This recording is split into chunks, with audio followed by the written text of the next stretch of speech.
I'm so excited. I'm here with Josh Todd, Chief Marketing Officer for Mindbody. Josh, welcome. It's so great to be chatting. I'm so excited to be here. Thank you for having me. I'm really excited for the conversation today.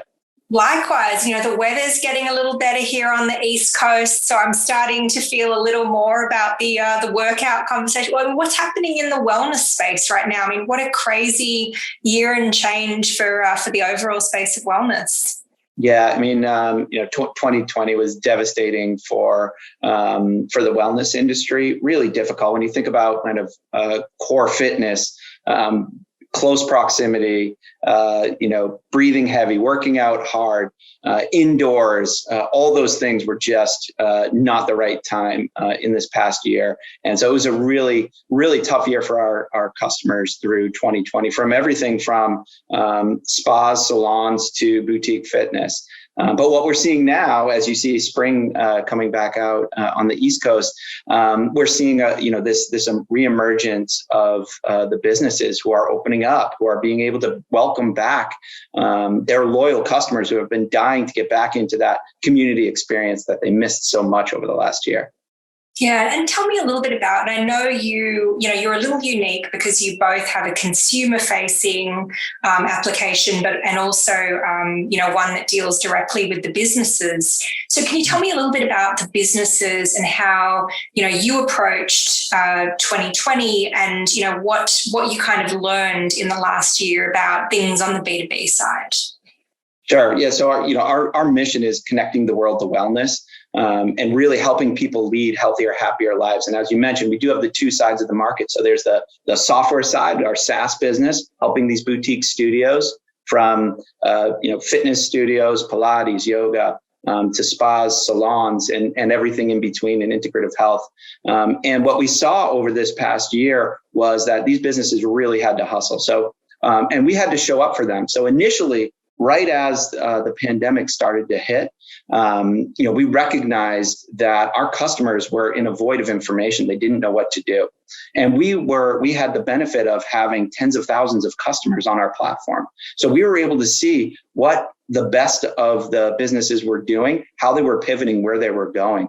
And so we pushed out a lot of content on how to clean your studio, what's going on with the PPP loans, what's going on with virtual. And we actually fast-tracked some product development so that we could bring a virtual offering to market to help these customers, because they couldn't bring people in person, but they could have a virtual experience and keep that connection going. And what we saw was just amazing hustle from these businesses, finding different ways. If it was warm climate, some of them found spaces where they could be outside. And over the past year, they evolved in how they addressed the market. And what we found was this really nice kind of hybrid experience where they were using these virtual classes to help create those connections.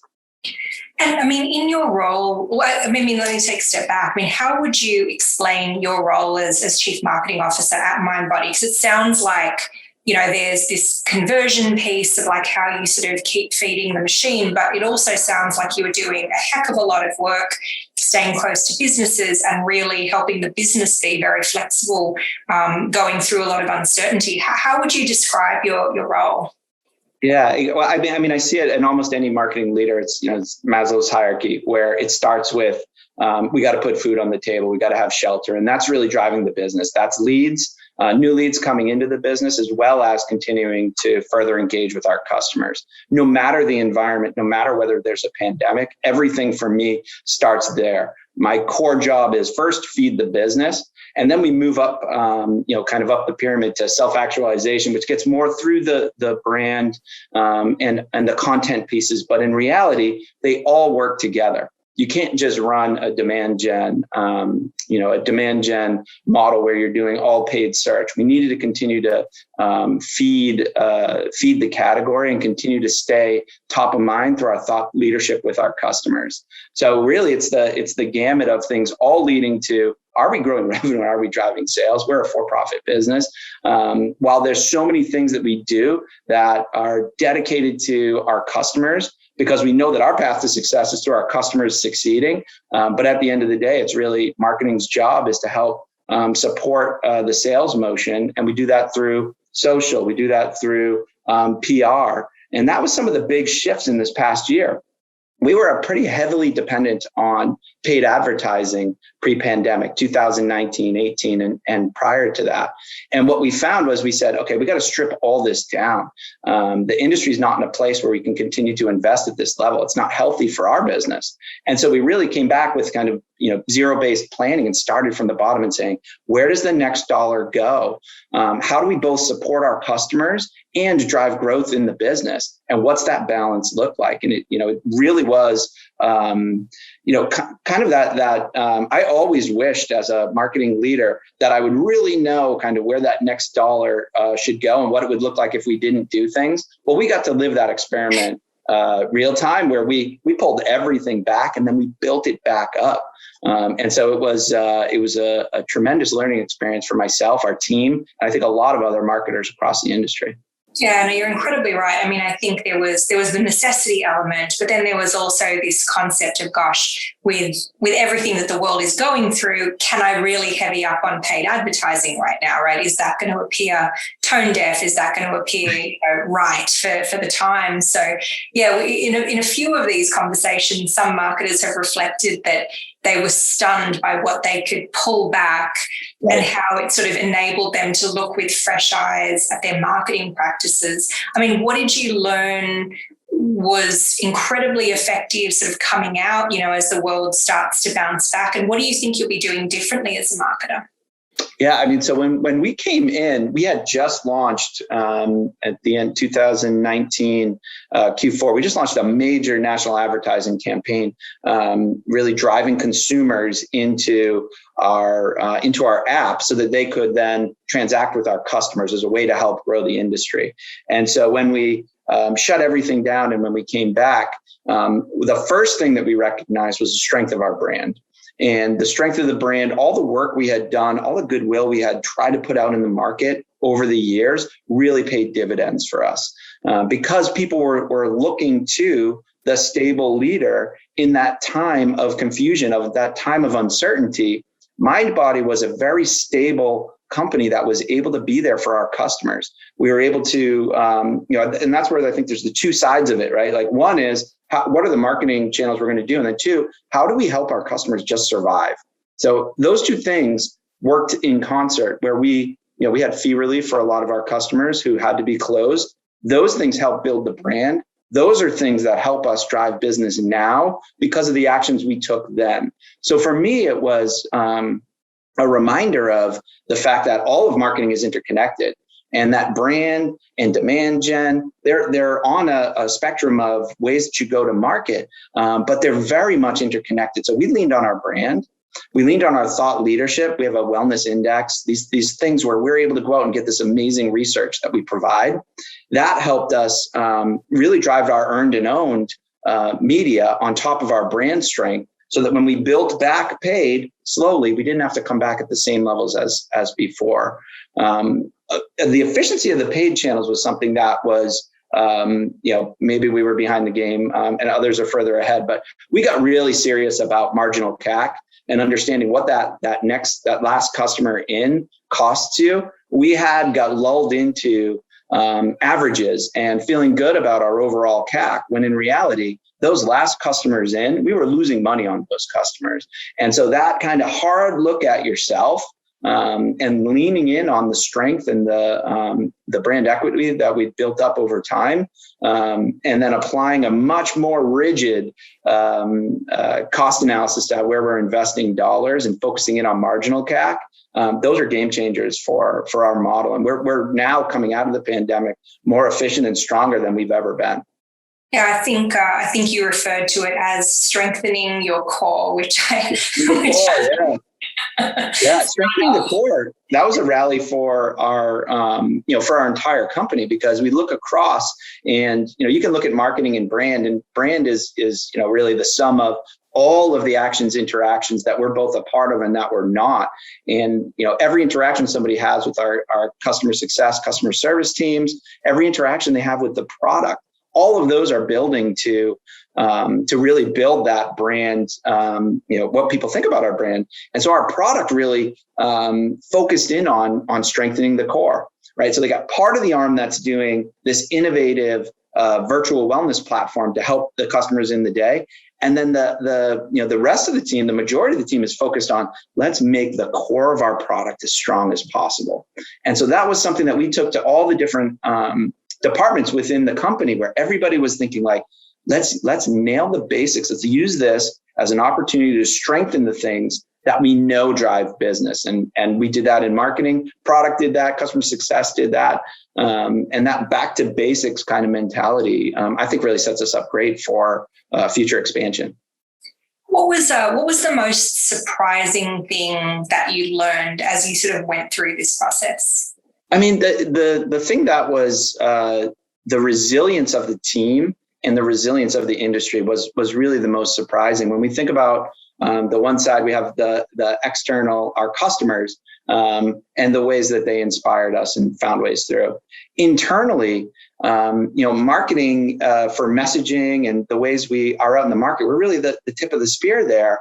And there was so much going on in the world.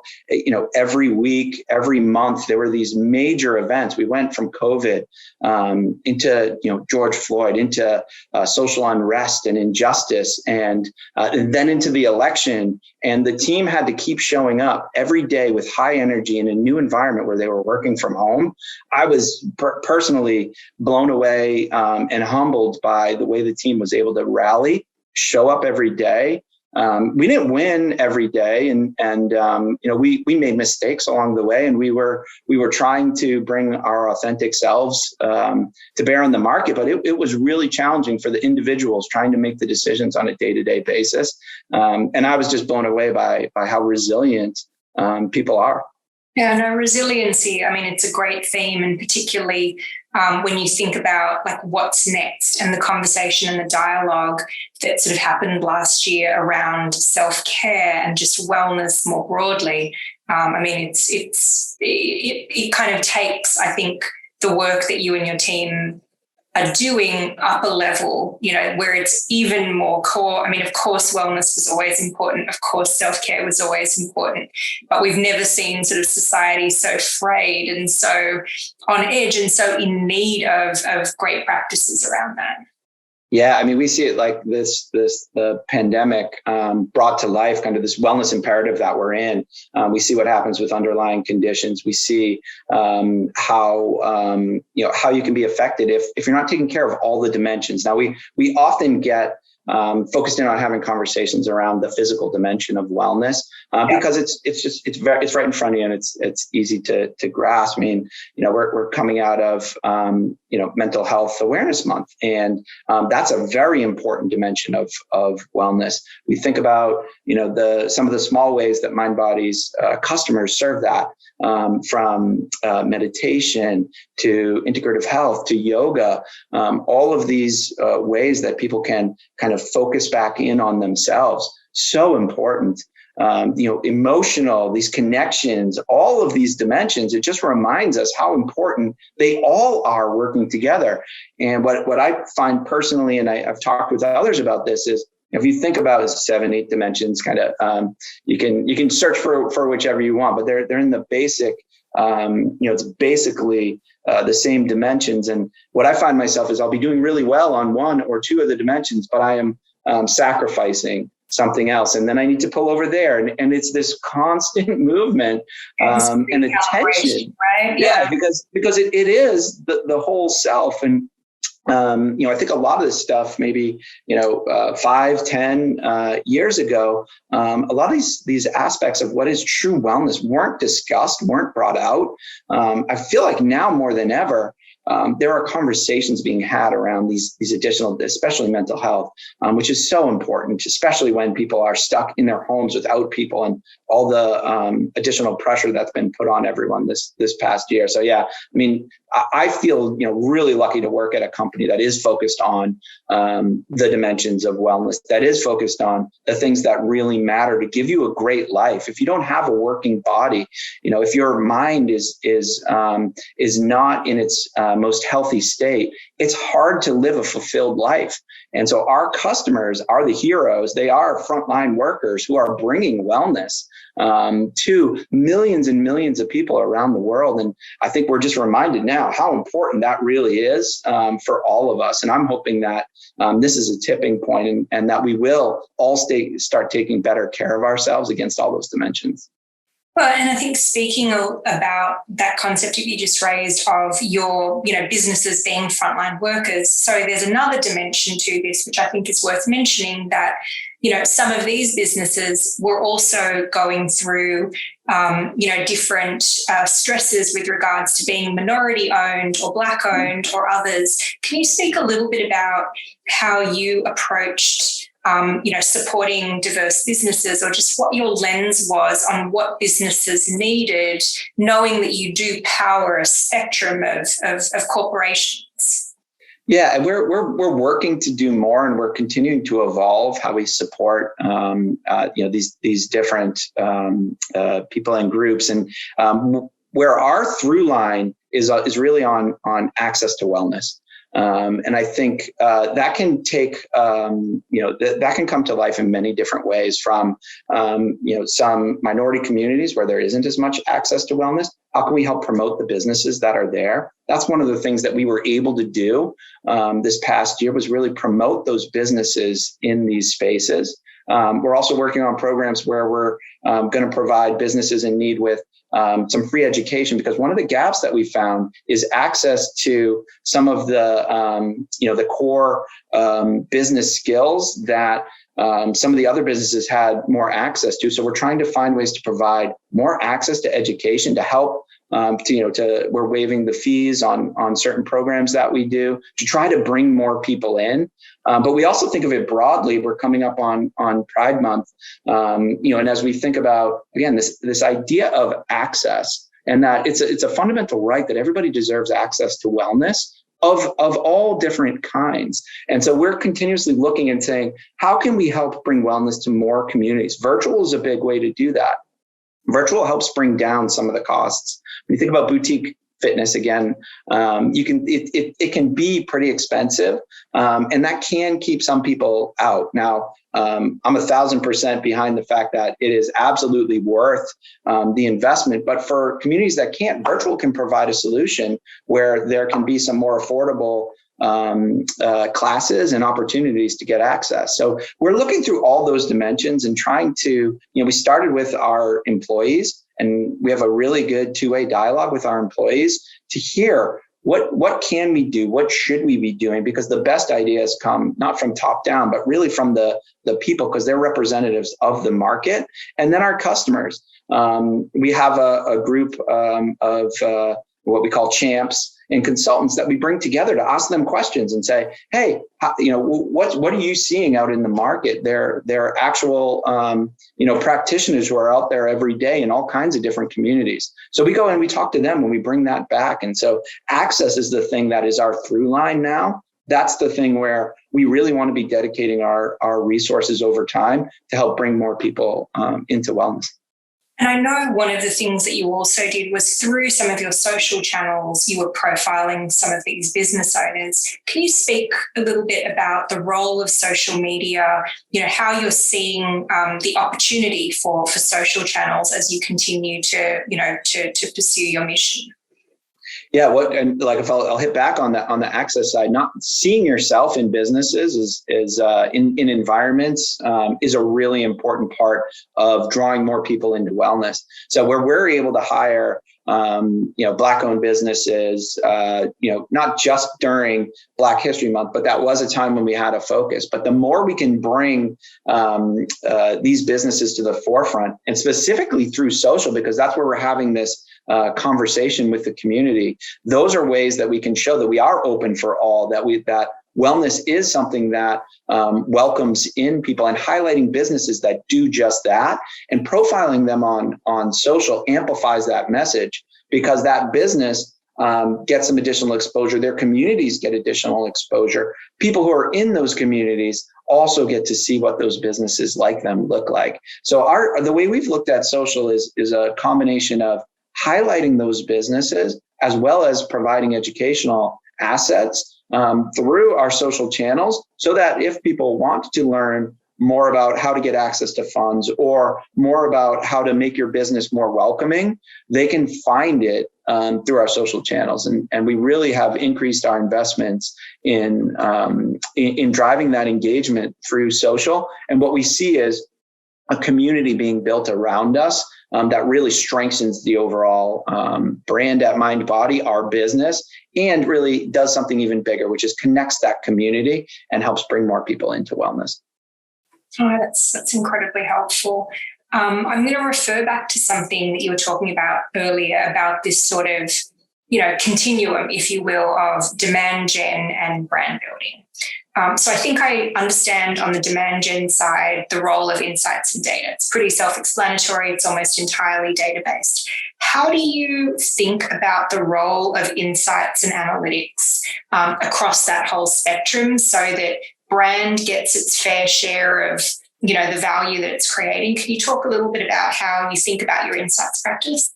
Yeah. So our brand, we did a lot of research on our brand, and what we found was that our brand was seen in some ways more of kind of a booking utility, right? So consumers would think like, oh, that's great. Like I can go book with my studio through Mindbody. We saw that. We used our search data from our app so that we could see where people were going. And then we said, what do we want to be? And where we moved to was experience technology, because experience is at the heart of what our customers are trying to do and why consumers are coming in. So we used the data from a lot of first party research that we put out in market with consumers to understand what are they thinking, what are they feeling. Awareness and other metrics like that, we run the normal gamut of them. I find that our research and insights team, the interviews that they do with customers, some of it combined with the surveys and then verified by the data, is really what helps us make smart decisions about where the brand goes. Any one of those independently could lead us down the wrong path. Maybe it's not nuanced enough. Maybe it's, maybe we're getting a false read for the sample of customers that we're interviewing. So for me on the brand side, it's really the combination of all of those different types of research and insights that come together to give you that aha moment. And we partner with, external experts who can help us get out of our own headspace. The combination of all those things, that led us to this experience technology epiphany, which is that the experience is at the center of everything that we do. Now, that is an amazing multiplying factor for our marketing team and for our company, because now we know, okay, we're starting to put the pieces in place. And when we do things, we know everything can tie back to that experience. And that creates a consistent, powerful message. Then we'll go and we'll see what's coming back at us through social. Is this resonating? Which posts are getting response? When we share more about experiences or when we do education, each in its own place, the data starts the process by helping us understand where to go. And then it's refining how our brand comes to market as we get feedback from customers and from our other research tools that are in play. I'm going to ask you to roll back your thoughts a little and go throughout your career. If you were going to reflect on the most influential decision that you've made, that perhaps led you to where you are today, or just that you think has been the most impactful. And I know, you've been with Staples, driving foot traffic into the store. You're at Lycos, you're at Localytics. How would you define that most influential decision and sort of what its impact was on you? Well, so I'll go back. I mean, finding kind of a purpose for why I work was the most impactful thing for me. And for me, it was really small businesses. And I watched my parents, who were small business owners, and I watched how hard they worked. And what I saw was a couple things go wrong, and they provided a fantastic life for us. But a couple things go wrong in the business. You don't take a salary for a couple months, and you have no 401k, and you're getting on in your years, and you can become unemployable. And what I saw was just how tough that is and the grit that it took my parents to work through all of that. And then the fact that at the end, there was nobody there really to take care of them. So for me, that helped me make the decision to say, I really want to focus my career on helping small businesses. And from Staples to Constant Contact, where I was for a long time, it helped me make the decision to go to those businesses. And that made all the difference, because at Constant Contact, what I got to see was like-minded people who really cared about the customer. And a CEO who was passionate about helping small businesses and really understood them.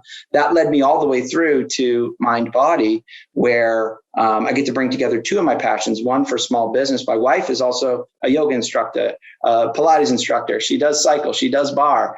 And so here we get to have all of those things come together. So for me, the most impactful personal thing for me was to understand why I was working and what I was working for, and ultimately who I was working for and who I thought I might be able to help. And so while, this is not, we're not in the medical field, there is no marketing emergency in the deep world. I do feel like my efforts and the efforts of my team, the things we do every day, are focused on helping somebody who I can get behind. The engine of our economy is small businesses, and I love being dedicated to helping them. So I don't know if that exactly answers your question, but for me, that's really the most important thing. Well, and it also provides, I think, a really powerful narrative thread, right, throughout your career. So if you could go back in time and offer yourself one piece of advice at the start of your career, what would that piece of advice be? It's that you can't look forward. You can almost only look backward, right? So you can't look forward and say, maybe some people can. I can't look forward and say, here's all the moves I'm going to make to end up in the position that I want to be. Each one, there's an infinite amount of different paths you could take at any given time that lead you down a path. And as you make those, you learn from each one, and then you end up where you are. Now, if you look backwards, you're like, oh my God, I can't imagine how these things would all work out in such a way. But for me, it's just the fact of you just got to keep taking steps forward, and that you might not know where 4 steps from now is, but each one you take a risk, you take a step forward.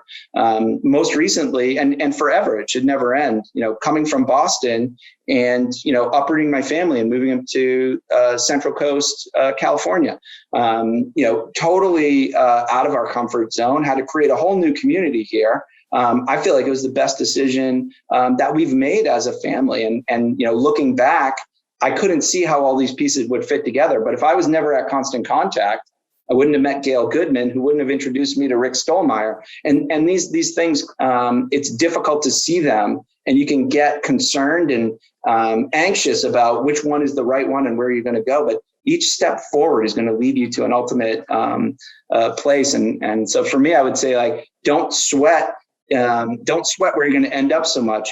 Think very deeply about the next few steps. Yeah, that's great. Because that was going to be my follow-up question, which is if you don't have a big sense of exactly where it's all going, how do you know when something's right? Yeah, it's going to feel right. And I think, it's not always going to be easy. That's the other thing. It's hard. There's a lot of, you make a lot of mistakes along the way.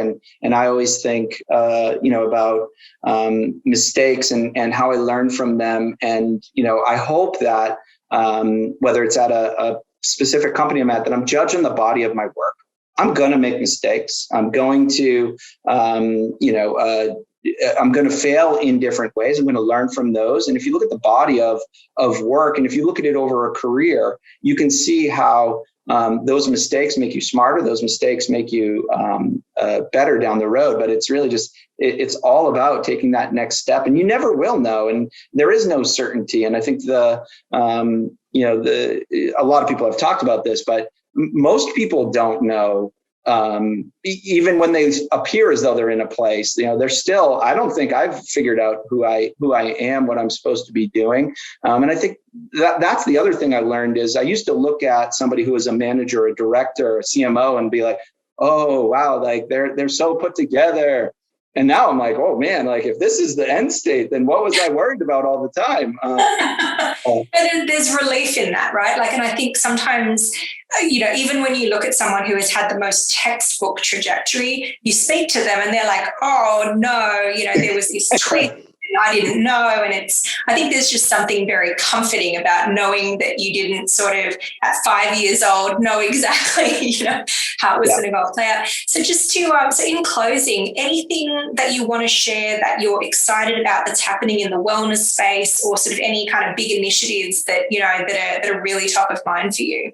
Yeah, I mean, we're heavily focused. I mean, the big thing I would want to share is just like, think about these wellness practitioners are small business owners.